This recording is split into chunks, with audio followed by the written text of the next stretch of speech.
시작하겠습니다. 역사는 항상 세계에서 일어난다. 역사가 일어나는 장소는 세계이다. 역사는 세계를 초월해서 혹은 세계를 넘어서서 일어날 수 없다. 위에서 이미 말했듯이 불순종한 사람에게서 자의식이 생겨났고 그 의식에서 세계가 일어났는데 잃어버린 나를 두려워하면서 동시에 그것을 그리워하는 의식이 되었다. 이러한 나의 의식에서 의미가 중요한 생의 힘이 된다. 불순종한 사람은 생명의 의미인 나를 상실했기 때문에 이제는 의미를 찾지 않으면 무의미에 빠지게 되었다. 생의 모든 사건이 자신의 육체적인 원리에 따라 해석이 되면서 고통이 생겨났다. 불순종한 사람은 항상 무의미와 싸워야 하는 고통의 삶이 되었다. 여기에서 세계는 사람을 둘러싸는 존재가 되었다. 사람은 세계 안에 둘러싸이게 된 것이다. 사람은 세계 안에서 세계와 함께 세계와 더불어 세계를 위해서 그리고 세계 아래 놓이게 되는 것이다. 세계 아래 놓인 사람을 우리는 인간이라 이해한다. 사람의 형상으로 아담은 하나님의 형상으로 아담은 더 이상 사람이 아니라 인간이 되었다. 인간은 말하자면 하나님 앞에 타락한 사람이다. 그는 더 이상 하나님과 관계하는 것이 아니라 자신이 창조한 세계와 관계하는 존재가 된 것이다. 하나님의 말에 응답하는 주체가 아니라 자신이 창조한 세계의 주인, 즉 세계의 주체로 살아가려 하는 것이다. 인간이 스스로 자신을 세우려는 세계의 주체이고자 할 때 역사는 사라지고 인간은 무의미에 빠지는 것이다. 왜냐하면 의미는 나로 실제하는 하나님에게 주어지기 때문이다. 아멘. 네, 아멘.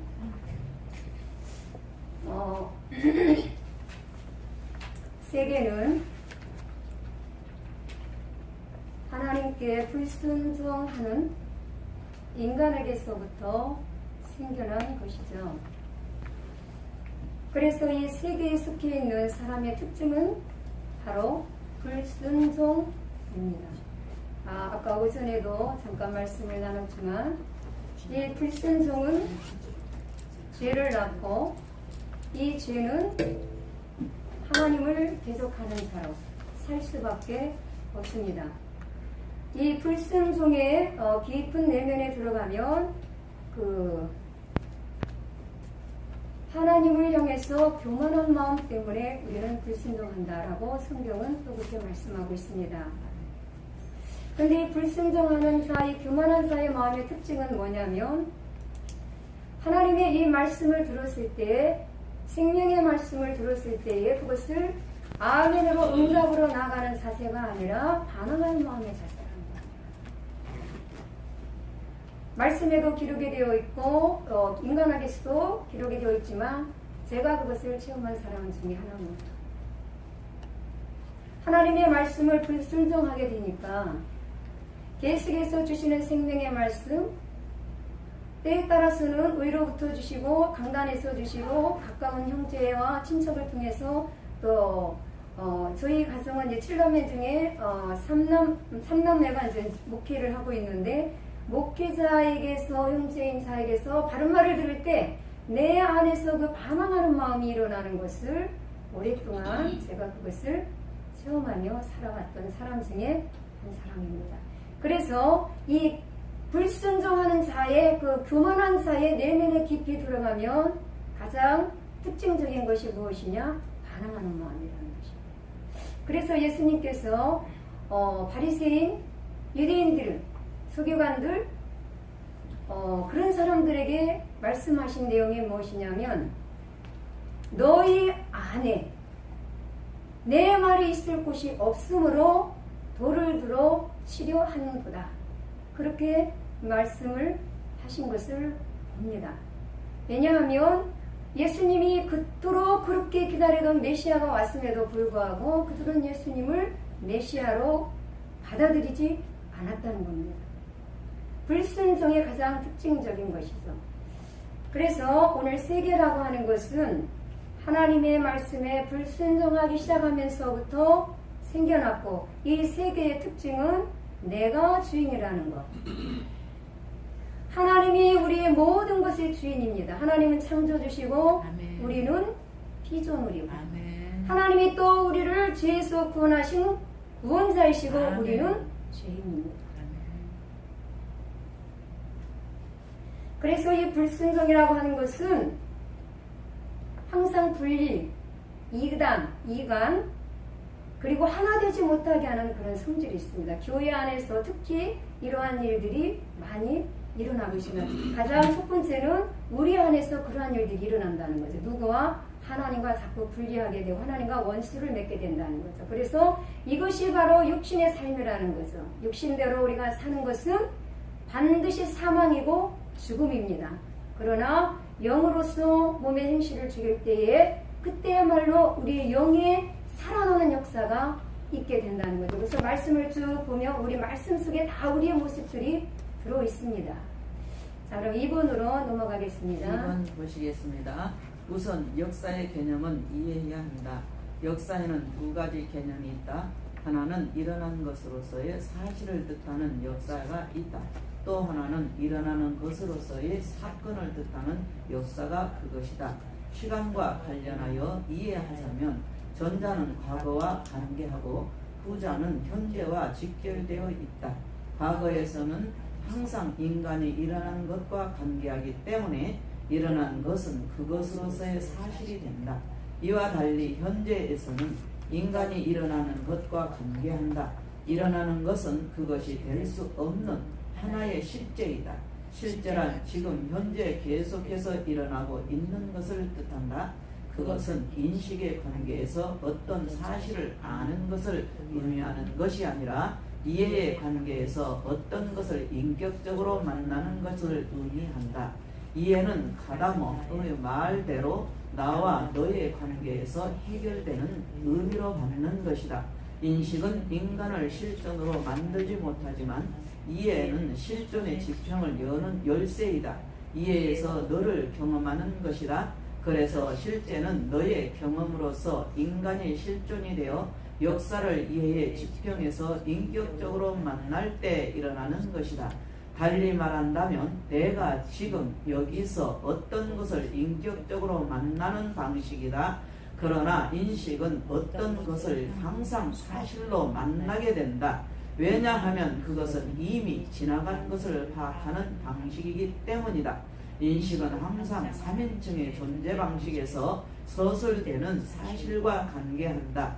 그래서 이미 지나간 어떤 것이 보편적으로 확실하지 혹은 불확실한지를 구명하게 된다. 이러한 것과 관계한다면 인간은 항상 어떤 것이 보편적인지를 묻게 되고 그것이 확실한지를 검증하게 된다. 그래서 이런 역사관에 의하면 진리란 확실한 어떤 것이 된다. 그러나 참된 역사는 실제와 관계하는 역사로서 어떤 일이 과거에 확실히 일어났는가를 묻는 것이 아니라 지금 여기서 나에게 일어나고 있는가를 묻는 데 있다. 네, 여기 이제 실제란 지금 현재 계속해서 일어나고 있는 것을 뜻한다. 실제라고 하는 것은 이해와 관계되고 있습니다. 인식에서는 절대로 실제를 체험할 수 없습니다. 왜냐하면 인식은 나의 사유에서 인과율적으로 하나님을 내 생각 속에 가두기 때문에 그것은 종교요 우상숭배라고 말하고 있습니다.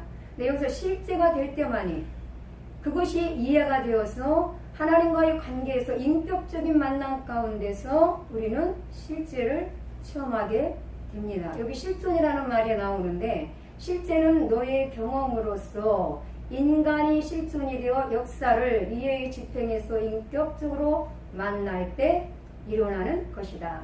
하나님만이 인격이라고 전에 우리 배웠죠. 하나님만이 인격이다. 그런데 이것을 우리가 인격적으로 만날 때 실제가 우리 안에서 일어나고 그것이 경험이 돼서 우리 안에 심령이 되어진다. 근데 심령이 계속해서 우리 안에서 일어날 때 우리의 성전이 되고 그것이 더 나아가서 끊임없이 결단하며 하나님의 은혜를 받고 이 결단 가운데서 사람이 되어져가는 마음의 운동이다. 이 결단이야말로 우리 그 다니엘서 말씀을 제가 주일학교 설교 때 굉장히 많이 아이들한테 설교한 것 같아요. 왜냐하면 결단할 때 분명히 하나님이 우리의 의지를 사용하셔서, 오전에도 그랬죠. 우리의 의지와 이런 것을 다 동원해서 하나님이 우리 안에서 일어나서 하나님께서 우리 안에 오신 그분이 또 응답으로 신앙으로 나가게 한다고. 하나님이 우리에게 계시하실 때에 바로 하나님이 우리 안에 오셔서 계시하신 하나님을 향해서 우리가 결단하고 응답하며 나아가는 것이 바로 고백이며 신앙이라 했습니다. 그러나 계시와 신앙이 없는 것은 모두 다 망상이다. 그렇게 여기 한수환 교수님은 말하고 있습니다. 그래서 여기 지금 실존이라는 말이 나오는데, 이 실존이라는 것은 철학적으로 말하면 나에게서 나온 것을 말하고, 또 우리 신학적 인간학에서는 그리스도로 인해서, 예수 그리스도로 인해서 구원받은 자의 마음을 뒤쪽으로 쭉 넘어가면, 영적 존재 에로의 인간학으로 뒤로 넘어가면 그러게 기록이 되어 있습니다. 그래서 하나님과 예수님과 그리고 성령님이 이 사람이 되어져 가는데 함께 삼위일체 하나님이 우리 안에서 일어나시도록 역사하시는 내용들이 마지막 결론에 그렇게 기록이 되어 있습니다. 성부, 성자, 성령 하나님께서 우리 안에서 일어나셔서 무엇으로? 인격적으로 만남으로 인해서 실제가 나타나고, 그 실제가 될 때 심령이 되어져서, 그래서 우리가 계속 끊임없이 이것을 우리가 성령으로 꾸준히 나갈 때 하나님께서는 하나님의 영광만 드러내는 사람으로 그렇게 하나님이 우리를 만들어 가신다는 거예요. 내가 하는 것이 아니라 하나님이 우리를 무엇을 통해서? 말씀을 통해서, 또 오늘 인간학을 통해서 하나님께서 말씀을 자세하게 풀어놓은 인간학을 통해서 그렇게 일하시겠다라고 하는 것을 우리 삶 가운데서 체험하며 또 여러분과 함께 공유를 하게 됩니다. 네, 각주 47번. 각주 밑에. 네, 각주 47번 오른쪽 140쪽 속에 이해란 전승된 것으로 전승된 텍스트를 하나의 너라는 생의 표현으로 이해하는 것이 아니라 나의 것들 혹은 나와 너의 관계에서 해결되는 의미의 내용으로 이해하는 것이 오히려 우리가 확신하는 바이다. 네, 말씀해 주시겠습니까, 목사님? 네. 세 번. 예, 147쪽 3번입니다. 그러나 일어난 것으로서의 역사와 일어나는 것으로서의 역사는 서로가 결코 무관하지 않다. 둘 다 인간의 나와 관계하기 때문이다. 그러나 관계 방식에서 차이가 난다고 할 수 있다. 전자의 방식에서는 인간의 나를 중심으로 세워놓고 역사를 나에게로 끌어오는 방식이라고 할 수 있다. 즉 인간의 나가 역사를 파악하는 주체가 되어서 역사를 과거에 한때 일어났던 사실들이라고 간주한다. 그러면서 나가 역사 속으로 들어가는 것이 아니라 오히려 역사를 나에게로 끌어오는 방식이다. 소위 역사 연구의 방식이 그것인데, 마치 고고학이나 종교학을 연구할 때 주로 사용하는 방식이다. 즉 과거에 어떤 일이 실제로 일어났는가에 관심을 가지고 그 일어난 역사를 인간이 인식하는 주체가 되어 자신의 역사관에 따라 판단하고 규정하고 파악하는 방식이다. 이런 방식에서 인간은 생각하는 나가 되어 역사를 하나의 객관적인 사실로 대하게 된다.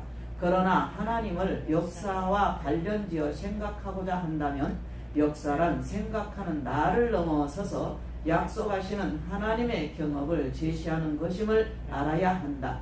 위의 방식과 대조적으로 인간이 역사의 주체가 되는 것이 아니라 역사 자체가 주체가 되도록 하는 방식이 있다. 여기서는 과거에 무엇이 실제로 일어났는가에 관심을 가지는 것이 아니라 지금 여기서 나에게 무엇이 일어나는가에 관심을 가진다. 이 방식은 실존적인 역사관이라고 할 수 있다. 물론 똑같은 사건이지만 전자는 연구자가 자신을 중심으로 그 사건을 인식하려 한다면 후자는 그 사건을 중심으로 인간의 나를 해석하려 한다는 점에서 차이를 가진다. 전자는 사건을 해석하려 하지만 후자는 사건을 해석하는 나 자신을 해석하려 한다. 그래서 전자에서는 사실을 만나지만 후자에서는 사건이 되어 인격을 만난다. 사실과 사건은 둘 다 신앙과 관계한다. 그러나 종교개혁자들은 이 둘을 구분하면서 전자를 머리에서 일어나는 죽은 신앙이라고 규정하고 후자는 마음에서 일어나는 생명의 신앙으로 간주한다. 실제성은 분명히 후자와 직결된다. 네, 아멘. 일어난 것과 일어나는 것에 대한 차이점을 말하고 있죠. 또 일어난 것과 일어나는 것으로서의 역사가 둘 다 인간의 나와 관계하고 있다. 그러면 어떻게 나와 관계를 하는가?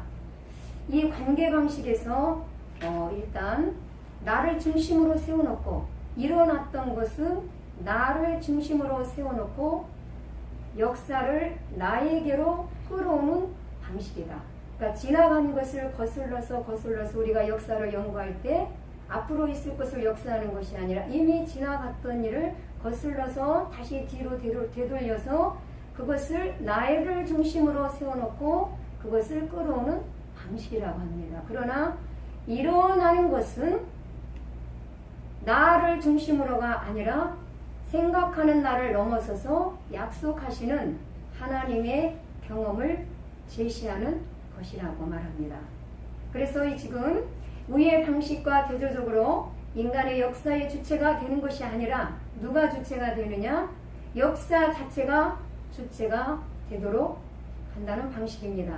그러면 그 차이점은 무엇이냐? 지금 여기서 나에게 무엇이 일어나는가에 대한 관심입니다. 우리는 헬라적 시간으로 과거, 현재, 미래라고 하는 시간의 개념을 갖고 있죠. 그러나 히브리적 개념은 항상 현재입니다. 또 하나님은 시간이 우리 예수께서 앞으로 배우겠지만 과학자들이 연구한 결과 증명한 것이 무엇이냐면 시간은 통으로 되어 있다는 거예요. 어떻게 나누어져 있는 것이 아니라 한 통이라는 겁니다. 하나님은 항상 현재라는 겁니다. 그리고 시간은 우리의 것이 아니라 하나님의 것이라는 겁니다.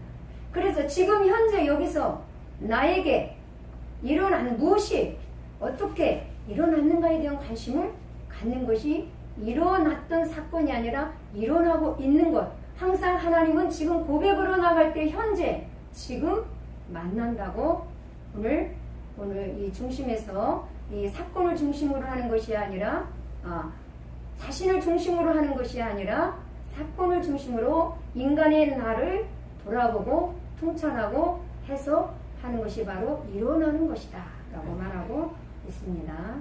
4번입니다. 151페이지 4번입니다. 역사를 논할 때 두 개의 카테고리를 보게 되는데 사실과 인격이 그것들이다. 하나의 사건은 항상 인격적인 관계에서 일어난다. 살인사건을 하나의 예로 들면 어떤 사람이 살인자에 의해 피살되었다고 치자. 이 사건은 죽인 자와 죽은 자의 관계로 파악할 수 있다. 여기서는 살인이라는 이미 일어난 사건을 판단하는 주체인 인간에 의해 분석된다.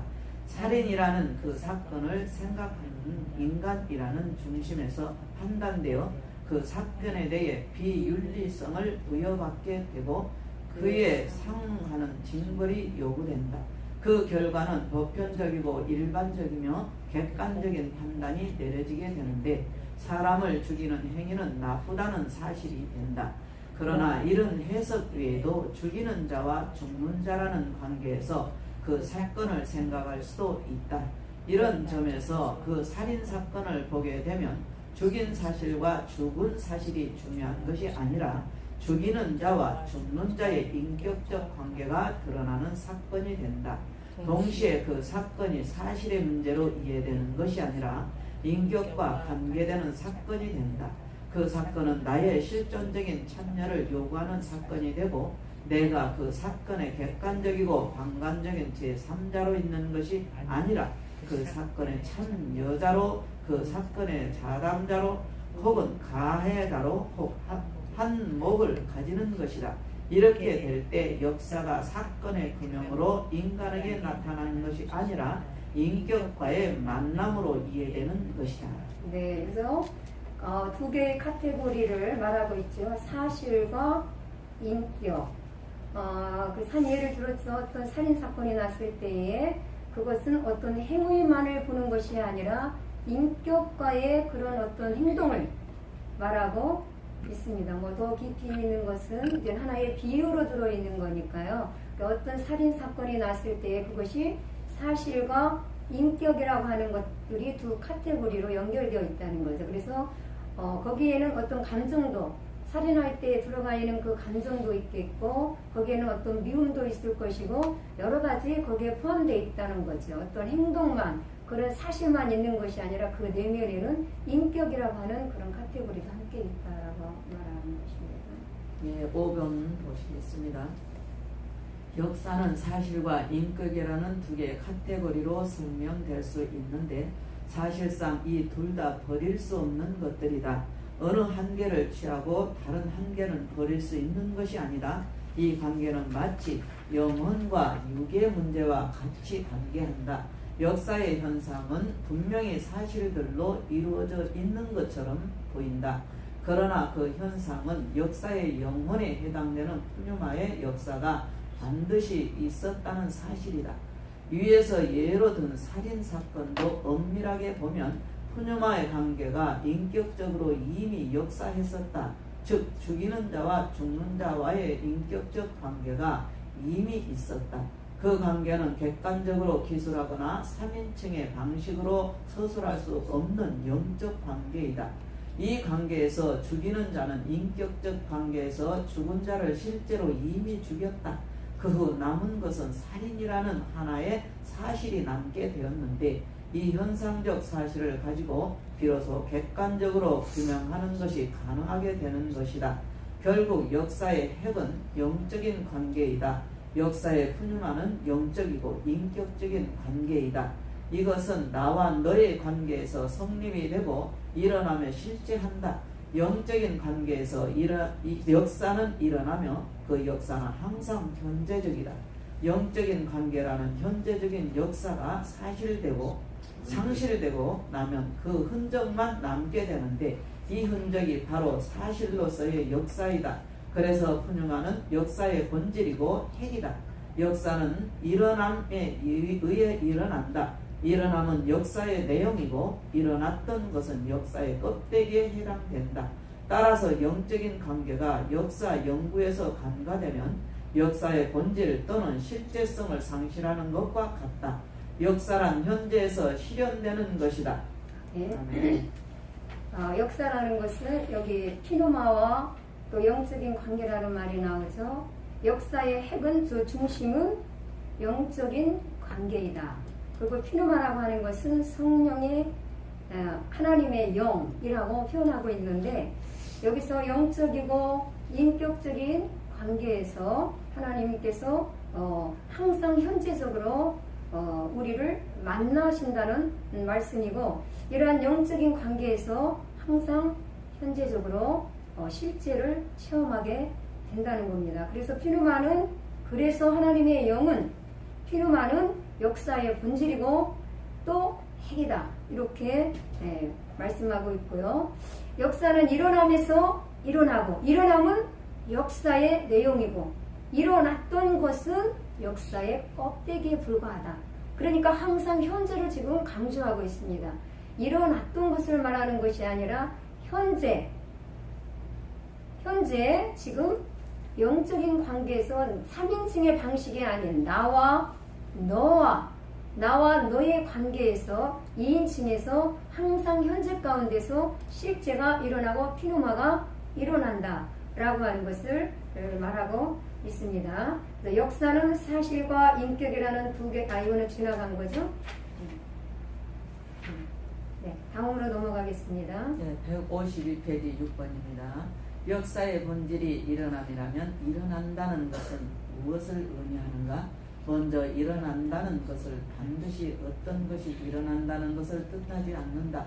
왜냐하면 어떤 것은 사물이고 사실이며 실제이기 때문에 이것은 비인격적인 존재이다. 비인격적인 존재는 생명이 실제하지 않기 때문에 일어날 수 없다.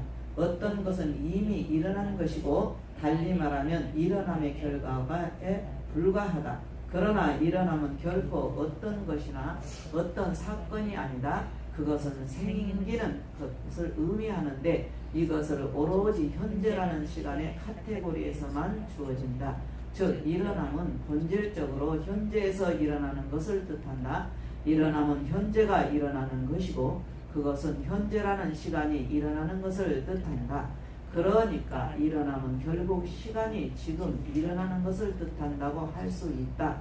일어남의 주체는 시간이 된다. 시간이 실제야 일어남이 가능할 것이고 따라서 역사도 가능한 것이다. 아멘. 7번으로 넘어가겠습니다. 시간이란 전통으로 보통 과거, 현재, 미래라는 도식으로 이해된다. 이런 시간과는 상당히 상식적이고 동시에 형이상학적이며 헬라적인 시간관이다. 헬라인들은 시간은 3분법으로 이해했지만 히브리인들에게는 시간은 현세적인 양극의 시간만 실제했었다. 그들은 시간은 단순히 형식적으로 지속되는 것이라고 보지 않고 스스로 발생시키고 무료 있게 하는 자의 처음과 끝에서 경험되는 것으로 보았다. 다시 말해 시간을 처음과 끝이라는 도식에서 시간을 이해했다. 그들에게는 시간이란 과거, 현재, 미래라는 도식에서 막연히 무엇인가 진행되는 존재가 아니라 우는 시간이라든가 웃는 시간이라든지 위기의 시간이라든지 치유의 시간이라든지 하는 형태로 실제하는데 다시 말해 시간은 항상 구체적인 시간을 뜻한다. 시간이란 시간 자체로 존재하는 추상적인 어떤 것이 결코 아니라 구체적인 인간의 실제와 관계하면서 일어나고 사라지는 것이다. 인간은 시간이라는 어떤 것을 결코 경험할 수 없다. 왜냐하면 실제로 존재하는 어떤 것이 아니기 때문이다. 경험되는 것은 항상 실제의 시간, 예를 들어 슬픔이든 괴로움이든 기쁨이든 인간의 구체성과 관계하면서 일어나는 것이다. 그래서 시간은 일어나는 실제이지 일어났던 존재나 고정되어 있는 존재가 결코 아닌 것이다. 인간은 이런 시간 속에서 실제하는 것이다. 시간 속에서 비로소 인간은 현존할 수 있는 것이다. 시간 속에서 현존하는 인간은 세계 내 존재가 분명하다. 왜냐하면 세계와 시간은 인간에게는 사실상 떨어질 수 없는 실제성이다. 이런 의미에서 하이데거가 인간의 현존을 시간 내의 존재로 규정한 것을 잘 하는 것이다. 인간은 세계 속에서 시간을 체험하면서 나 또는 실존이 된다. 세계 속에 거하는 인간의 현존은 시간성에 근거한다. 인간의 나는 세계 안에서 시간을 체험하며 살아간다 한다. 세계에 거한다는 것은 곧 시간을 체험한다는 것이다. 시간을 체험하는 것은 내가 세계 속에 거하고 있다는 것을 발견하는 것이다. 역사는 내가 시간을 체험하면서 시작된다고 할 수 있다. 시간을 체험한다고 하는 것은 곧 현재를 만나는 것을 뜻하기도 한다. 내가 만나는 현재는 너희의 현재이다. 너희 현재가 근원적으로 실제적인 현재이다. 너희의 현재를 만날 때 현재가 시간의 중심이 있음을 아는 것이다. 현재야말로 시간의 중심이기 때문이다. 아멘. 아멘. 아까 우리가 시간은 통으로 되어 있다고 말씀드렸죠. 그러니까 시간은 하나님의 시간이고 또 그 시간을 우리가 현재 고백으로 나갈 때 하나님을 실제로 만난다는 것이죠. 그래서 에베소서에 있는 말씀처럼 세월을 아끼라. 때가 악하니라. 세월을 아끼라라고 하는 것은 시간을 살아. 어떻게 사냐? 하나님 만나는 시간으로 살아. 그러니까 이 모든 시간이 하나님의 시간인데 우리가 그 시간을 현재로 만난다라고 하는 것은 하나님 앞에 고백으로 나갈 때만이 하나님을 시간을 우리가 살 수 있다라는 것입니다. 8번. 네, 8번 보시겠습니다. 시간을 어떻게 체험할 수 있을까? 우선 시간이 흘러간다는 것을 자주 체험할 수 있다. 그것은 인간이 사건을 만나서 그 사건을 해석하면서 가지는 체험이다. 그래서 칸트가 잘 파악했듯이 사실은 시간이 흘러가는 것이 아니라 시간 안에서 변화무쌍한 인간의 현존이 흘러가는 것이다. 시간 자체가 흘러가는 것이 아니라 인간이 시간 안에서 흘러가는 존재가 되는 것인데, 이런 의미에서 흘러간다고 할 때 시간은 과거, 현재, 미래라는 카테고리로 이해되어야 하는 것이 아니다. 오히려 처음과 끝이라는 카테고리로 이해되는 것이 분명하다. 시간 안에서 흘러가는 존재로서 인간은 과거에서 현재와 미래로 흘러가는 하나의 점이 아니라 역사와 함께 시작해서 역사가 종결될 때 끝나는 존재라고 할 수 있다. 위에서 말했듯이 역사는 나와 너의 영적인 만남에서 개연된다. 이 만남은 일어남으로 이해되는데 거기에서 고유한 인격적 존재가 실현되는 것이다. 그것은 사건이고 나에게 지금 여기서 일어나는 사건이다. 나가 없다면 지금 여기서도 의미가 없다. 따라서 역사도 없게 된다. 지금 여기서는 내가 만나는 시간, 즉 현재가 된다. 지금 여기서는 어떻게 일어날까? 그것은 상대가 나에게 말을 걸 때, 그리고 그 말을 내가 의미 있게 들을 때 일어난다. 궁극적으로 상대의 말이 현재를 여는 것이다. 상대가 나에게 말을 거는 너가 되고 나는 너에게 응답하는 존재가 될 때 그것이 사건이고, 그 사건이 지금 여기서라는 장소에서 일어나는 것이다. 시간의 중심은 현재이며 현재의 실제성은 지금 여기서이다. 그리고 이것은 상대의 실제성을 발견할 때 가능하다. 네. 넘어가겠습니다. 별도의 연구, 시간과 역사입니다. 156페이지 1번. 우리는 시간을 1인칭과 2인칭 사이에서 일어나는 사건으로 이해할 때 거기에서 일어나는 시간은 실제적인 시간이며 이 시간 속에 살아야 사람의 실제성이 나타난다는 것을 먼저 알아야 한다. 실제적인 시간이 무엇인가를 알기 전에 두 사람의 시간관을 먼저 소개한다. 하나는 어거스틴의 시간관이 있고 또 하나는 하이데거의 시간관이다. 어거스틴은 자신의 고백록 11장에서 시간의 본질에 대해 고민한다. 그는 과거, 현재, 미래라는 일식선상의 도식에서 인간인 내가 어떻게 시간의 본질과 시간의 힘을 알 수 있는가를 묻는다. 여기서 시간을 사유하는 자는 어거스틴 자신이지만 그에게서 시간을 사유하는 존재자인 나는 근대 이후 두드러지게 강조되는 주체 개념인 소위 생각하는 나로서의 나가 아니라고 할 수 있다. 생각하는 나인 나는 라틴어 생각하는 나인 코기터는 라틴어 생각할 때 라는 동사에서 나왔지만 어거스틴이 말하는 나는 이러한 사변적인 나가 아니라 함께 모은 다 하는 거기 함께 모인다는 에서 나온 총체적으로 모인다는 모은 나를 가리킨다. 그는 진리는 하나님에게서 나왔으며 인간은 단지 신앙으로 그러한 진리를 전체적으로 모으는 존재인 것을 이미 알고 있었던 것이다. 그에 의하면 시간은 세 개의 시점으로 구분되는데 과거, 현재, 그리고 미래가 그것이다. 이것들은 서로 다르게 존재하는 시점들이 아니라 함께 모으는 존재자인 나의 영혼에 관계하면서 의식이 되는 것이다. 과거, 미래가 현재라는 시점에서 나에게 보여지고 있다고 보았다. 과거란 이미 지나간 것이기 때문에 이젠 없는 시간이다. 반면 미래는 아직 오지 않는 시간이다. 그래서 이것들을 엄밀하게 내가 알 수 없는 시간들이다. 그럼에도 불구하고 우리는 과거라는 것과 미래라는 시간의 의식을 가진다.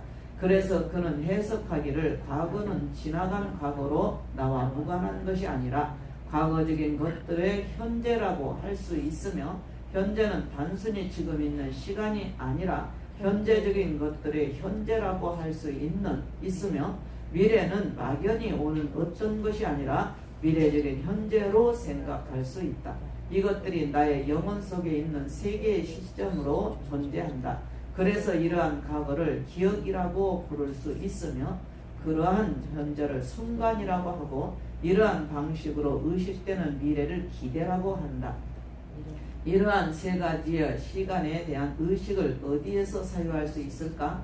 미래는 아직 오지 않는 것이기 때문에 거기에 서서 사유할 수 없고 현재는 연장점이 없기 때문에 또한 어렵다.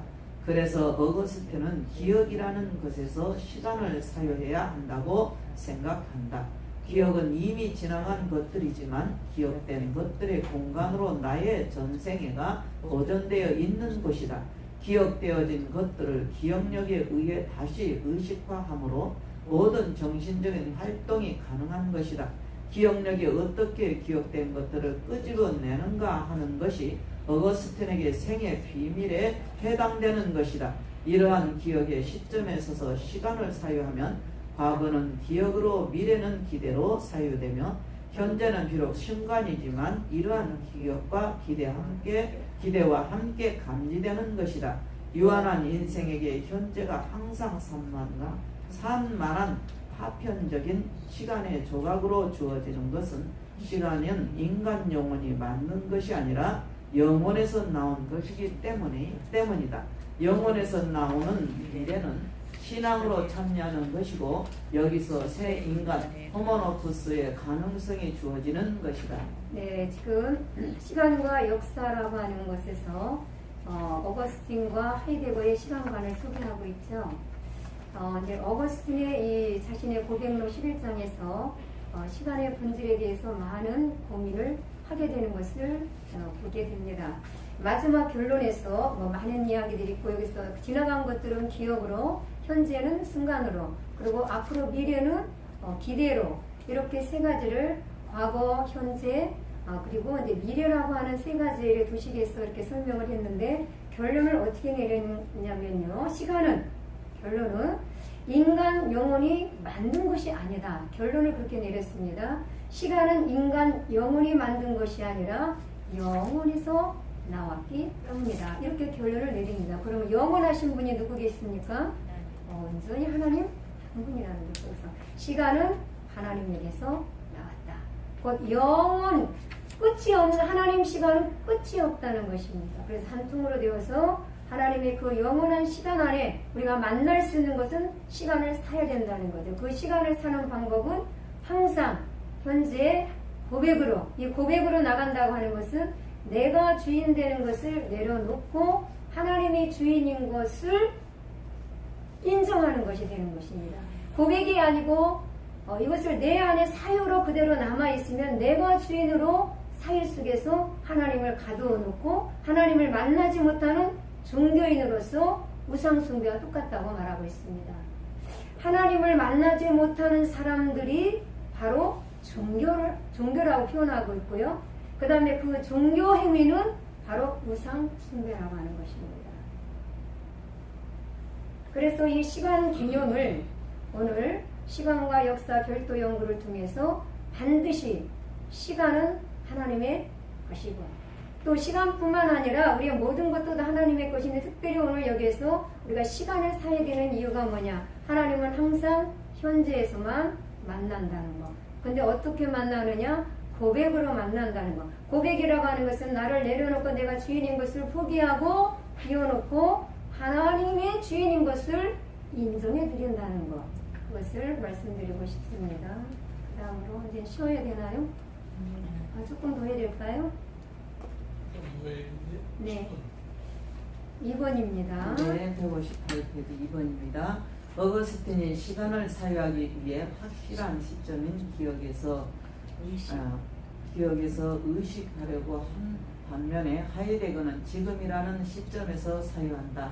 하이데거에는 시간이란 현존재가 실존적으로 존재할 수 있는 가능성을 말해주는데 현 존재란 시간을 항상 나의 교요한 것으로 만드는 행위를 하는 존재자이다. 시간은 나의 교요한 것으로 만드는 행위란 다름 아닌 성취적인 결단을 말하는데, 구체적으로 말해 죽음 앞에 선 현 존재를 만나는 것이다. 실존은 바로 스스로 앞서가는 현 존재를 말한다. 이러한 존재자에게는 시간은 단순히 의미 없이 존재하는 것이 아니라 소위 무엇이 일어나는 것으로 의미가 주어지는데, 그래서 그것이 현 존재의 역사가 되는 것이다. 실존으로서 현 존재에게는 세 가지의 시간적인 의식이 지금이라는 시점에 주어진다. 하나는 내가 던져져 있다는 의식인데, 이것은 이미 그렇게 된 바에 자신을 짊어지는 것을 말한다. 내가 그렇게 이미 존재해 있었다라는 의미의 과거에 대한 시간 의식이 일어난다. 이러한 과거적인 시간성은 현재에서 실존적으로 의식할 때, 즉 거기에 있는 존재인 것을 의식할 때 시간의 현재적인 의미가 드러난다. 그래서 성취하는 결단으로 현 존재는 다가오는 현존의 의식을 가지는데, 여기에서 미래에 대한 시간성이 주어지는 것이다. 그래서 하이데거에는 시간성은 현 존재가 존재할 수 있는 존재 가능성이다. 확실히 하이데거는 시간을 지금이라는 시점에서 과거, 현재, 미래가 의미 있게 다가오는 시간으로 이해하고 있다. 이러한 실존적인 시간관이 상당히 매력 있는 것이긴 하지만 그래도 무엇인가 흡족하지 못함을 느낀다. 이것을 바르트도 공통적으로 느끼는 듯한데, 그에 의하면 어거스틴과 하이데거는 시간을 피조물인 인간 실존이 자기 스스로 규정하는 조건화된 시간으로 이해했다는 것이다. 바르트의 지적대로 그들은 나라는 현 존재가 시간을 규정하고 또 스스로 거기에 의미를 부여할 수 있는 것으로 시간을 이해했다. 과연 시간은 나라는 실존에 의해 규정되는 것인가? 내가 의미를 찾아야 하는 시간이라면 의미 없이 시간 속에서 사는 사람들을 무엇인가? 확실히 시간의 의미는 분명히 나라는 주체와 관계가 되어야 할 것이다. 그러나 어거스틴이나 하이데거처럼 이런 식으로만 관계해야 하는가? 시간이 나에 의해 의미가 부여된다면 그 시간과는 하나의 그것 또는 3인칭으로 대상화된 시간일 것이다. 네.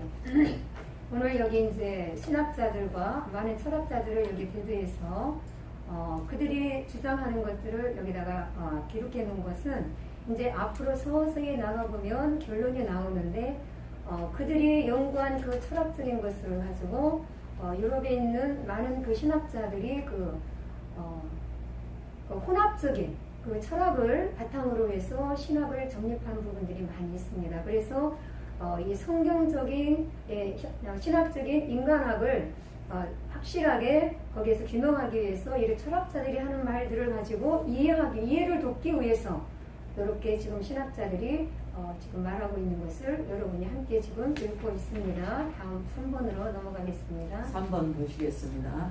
시간이 반드시 나와 관계 있는 것이라면 어떻게 이해할 수 있을까? 시간은 2인칭으로 만나는 길은 없을 것인가? 인격에서 만나는 시간이란 무엇일까? 이 질문에 적절한 답을 찾기 위해 우선 그러면 1인칭과 2인칭과의 만남의 시간은 무엇이고 3인칭과의 인식관계는 어떤 시간에서 이루어지는가를 생각해 본다.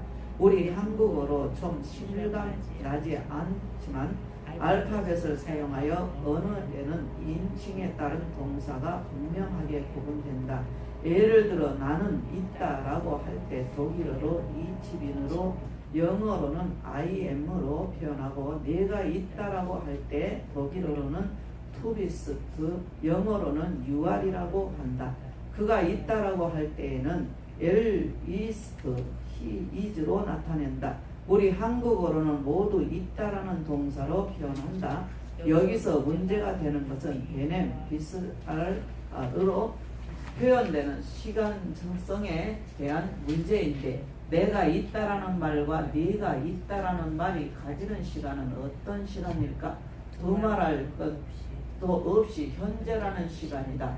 그러나 그가 있다라는 말도 현재인 것이다. 그러면 이스트 이즈의 시간과 비냄 또는 비스트 알의 시간이 과연 현재라는 시간으로 단순히 같이 취급될 수 있는가? 아무래도 같이 취급되기에는 석연치 않다. 우리는 이스트가 가지는 현재라는 시간은 항상 서술적인 시간인 것을 알 수 있다. 여기서 서술적인 시간이란 실제 하는 시간이 아니고 인간이 인식하기 위해 임의로 만든 시간형이다. 과연 이가 있다, 엘비스다라고 할 때 이스트 이즈의 시간이 실제할까? 그가 있다라는 말에서 그 실제의 시간은 도대체 어떤 현재를 말하는가? 그가 어떻게 현재라는 시간에 실제할 수 있는가? 확실히 그가 있다라는 말이 가지는 시간성은 실제의 시간이 아니고 임의로 만들어진, 다시 말해 인간이 어떤 것을 서술하기 위해 만든 시간이 분명하다. 따라서 우리가 현재라고 할 때 단 두 가지의 형식에 의해서만 존재한다는 것을 알 수 있다. 즉 내가 있다와 네가 있다라는 형식에 의해서만 현재라는 시간은 나타난다는 것이다.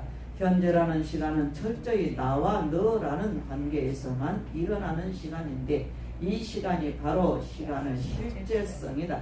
실제라는 시간의 실제성은 나와 너라는 관계에서만 실제하는 시간이고 나머지의 시간은 전부 비실제적이며 묘사된 시간이고 인간에 의해 제작된 시간이고 따라서 환상일 수 있다. 그것은 인간의 사유를 통해 임으로 만든 서술된 시간이다. 네. 이 서술적인 시간이란 실제하는 시간이 아니고 인간이 인식하기 위해서 인과율로 사유하기 위해서 임의로 만든 시간형이다. 그렇죠? 이 서술적인 시간은 그렇죠. 이 시간은 우리가 살 수 없는 시간이죠. 만날 수 없는 시간이죠. 그러나 이게 현재라고 하는 시간은 철저히 나, 너, I am, you와 이렇게 1인칭과 2인칭의 관계에서만 시간은 만날 수 있다. 이렇게 말하고 있죠.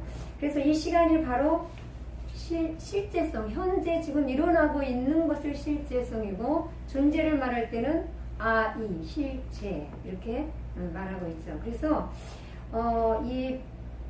나와 너라는 관계에서만 실제하는 시간인데 나머지의 모든 시간들은 무엇이라고 이렇게 표현하고 있습니까?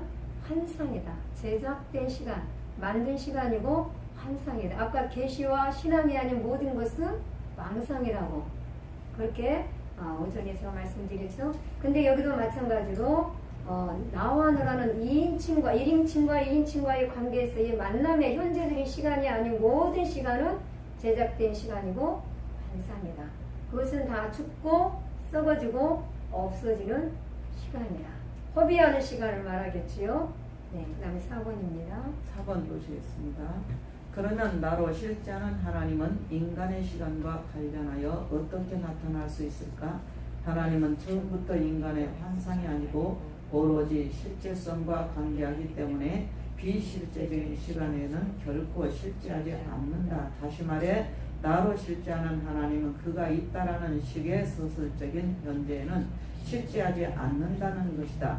왜냐하면 서술적인 현재라는 시간은 실제하는 것이 아니고 인간이 임의적으로 만든 형이상학적인 시간이기 때문이다.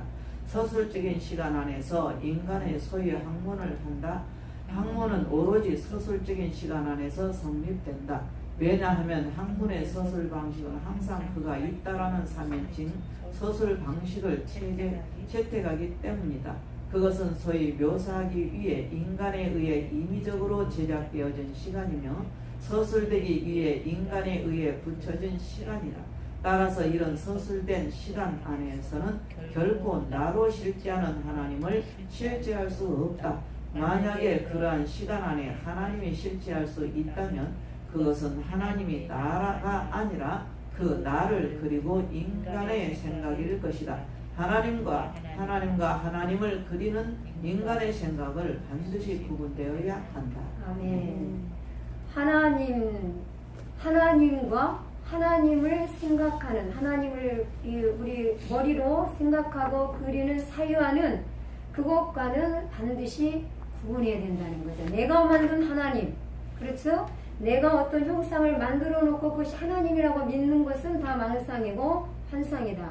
그러나 하나님 자신을 믿는 것, 그것이 바로 현재 나와 너, 하나님과 나와의 현재의 만남이라는 거죠. 곧 말씀 가운데서 약속하신 그 말씀을 믿음으로 나아가는 것, 이것이 바로 하나님을 믿는 믿음이지, 내가 하나님은 이렇게 생기셨을 거야, 하나님은 내가 기도하는 모든 원하는 것을 기도할 때마다 들어주시는 하나님이야 라고 하는 그런 오해하는 부분, 그러는 망상들, 이러한 가운데 있는 그런 하나님을 만드는 것과 정말 살아계신 하나님을 만나는 것과는 그것을 반드시 우리는 구분할 줄 알아야 된다는 거죠. 그래서 아까 말씀드렸지만 하나님을 만나지 못하는 그런 모든 그런 것들은 종교 행위로 표현하고 있고요. 그것은 바로 우상 숭배다. 하나님을 전폭으로 신뢰하지 않는 모든 것은 다 우상이라는 거죠. 그래서 이스라엘 백성들이 바벨론으로 포로로 70년 동안 가 있는 동안 그 전에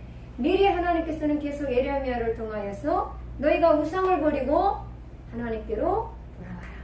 그러나 수도 없는 많은 시간 속에서 하나님의 사랑은 끊임없이 선지자를 통해서 말씀을 하셨지만 결국은 그들은 불순종함으로 하나님 나와 너의 관계를 맺지 못하고 나와 그것으로 하나님을 그것으로 만났기 때문에 죽은 하나님으로 인정을 했기 때문에 결국 그들은 바벨론으로 포로로 잡혀갈 수밖에 없었고, 그래서 왜 바벨론으로 가야 되느냐? 불순종한 자들에게 반드시 고난을 통과해야 되고, 이거는 이제 구속사적인 하나님의 그 말씀을 볼 때에 하나님께서 그렇게 약속하셨기 때문에 애굽으로 가지 말고 바벨론으로 가라. 왜냐하면 이미 우리는 죄를 지으면 고백으로 하나님 앞에 회개하면 용서는 받지만 반드시 거기에 대한 보응을 받는다는 것. 그것을 우리가 항상 잊지 말아야 되는 거예요. 그래서 우리의 근본이 무엇이냐? 우리는 어렸을 때부터 거역하고 불순종하는 그런 습관적으로 그런 악성 독성 죄순이 우리 안에 근본적으로 있다는 것을 늘 잊지 말고 하나님 앞에 늘 겸손함으로 말씀 앞에 나를 철저히 비우고 나를 낮추고 죽기까지 나를 죽음에 넘기우는 십자가에 넘기우는 끊임없는 그런 과정이 우리에게 날마다 순간마다 현재 그런 삶을 살아가야 될 줄 믿습니다. 네. 아멘. 네, 잠깐 쉬고 네. 이어서 할까요? 네, 잠깐 쉬겠습니다.